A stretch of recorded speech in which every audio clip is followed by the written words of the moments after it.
நீங்க ட்ரேடிங் கத்துக்கணும்னு நினைக்கிறீங்க. ஆனா ரியல் மணியை ரிஸ்க் பண்ண பயமா இருக்கு. அது நார்மல் தான். நியூ கம்மர்ஸுக்கு பிக்கஸ்ட் ப்ராப்ளம் என்னன்னா, கேபிட்டல் லாஸ் ஆயிருமோன்னு ஒரு பயம். அதுக்காகத்தான் ஃபண்டட் அக்கௌண்ட்னு ஒரு சிஸ்டம் இருக்கு. அது பிகினர்ஸுக்கும் சீரியஸ் ட்ரேடர்ஸுக்கும் ஒரு நல்ல ஆப்பர்ச்சுனிட்டி. ஃபண்டட் அக்கௌண்ட்னா என்னன்னா, ஒரு கம்பெனி உங்களுக்கு கேபிட்டல் ப்ரொவைட் பண்ணணும். நீங்க ஒரு எவால்வேஷனை பாஸ் பண்ணணும். அதுக்கு ரூல்ஸ் இருக்கும், ட்ராடவுன் லிமிட் இருக்கும், ரிஸ்க் கண்ட்ரோல் பண்ண சொல்லுவாங்க. அதை ஃபாலோ பண்ணி ப்ராஃபிட் ஜென்ரேட் பண்ணீங்கன்னா ப்ராஃபிட்ல உங்களுக்கு ஒரு ஷேர் தருவாங்க. சிம்பிளா சொல்லணும்னா ஒரு 2 ஸ்டெப் எவால்வேஷன் இருக்கும்.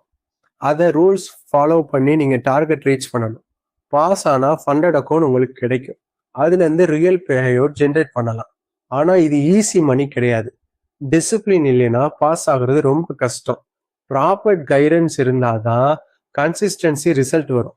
இந்த ப்ராசஸை முழுசா எப்படி அப்ரோச் பண்ணணும்னு நான் உங்களுக்கு ஸ்டெப் பை ஸ்டெப் கைட் பண்றேன். என்ன ஃபாலோ பண்ணுங்க. தேங்க்யூ.